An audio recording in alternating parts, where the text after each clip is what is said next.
Hello. Today we're going to be talking about building trust. Now, building trust is a two-way street. You kind of got to get it to give it, but you kind of got to give it to get it. Has anybody ever shared with you some of the most effective ways to build trust? Because I would like to spend the next couple of minutes doing that. And it doesn't matter whether you're a teen or a young adult or even an elder. These techniques for building trust, they pretty much bridge the age span. The first thing is, if you want to build trust, keep your word and follow through. I've had this experience too. I've made a commitment, and after I've done it, I wish I hadn't. But when I think about the cost of not keeping my word or not following through, I usually decide to follow through because that person's counting on me. Now, I may decide to not make that commitment a second time, but to build trust, when I give my word, I have to keep it, and I have to do what I said I was going to do. The second piece about building trust has to do with practicing good communication. Now, some people think that communication is about talking, but I believe that the most important first step of communication is listening, and I'm not as good at it as I should be.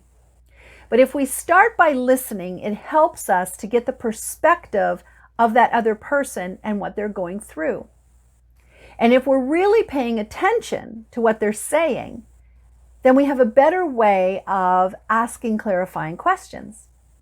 By being able to ask clarifying questions, we really understand what someone else expects of us or what we're committing to. And then we can make the decision about whether or not that's a really good idea for us. And when we practice good communications, that means that sometimes we're ready and willing to have difficult conversations. Building trust means that even when those difficult conversations come up, we're willing to have them. We're willing to take a chance by being honest with what we're going through and what the other person might be experiencing as well. It takes a lot of time to build trust. And the truth is, it takes a lot of time to rebuild trust once that's been broken too. As you get a bit older, and maybe some of you are already there, you start to push back against the boundaries and the rules that your parents have set for you. And that can sometimes mean you're making choices that your parents don't like, and there may even be consequences involved. Remember that for the most part, as parents, we're just really trying to help you to grow up to be independent, fully functioning, happy and healthy adults. And sometimes we have to do things that we would rather not do. And sometimes we don't always know what's best. But we trust that with God's help, we're able to provide the guidance that you need. So in that moment, when everybody's kind of heated and there's a lot of emotion going on, you can actually press pause.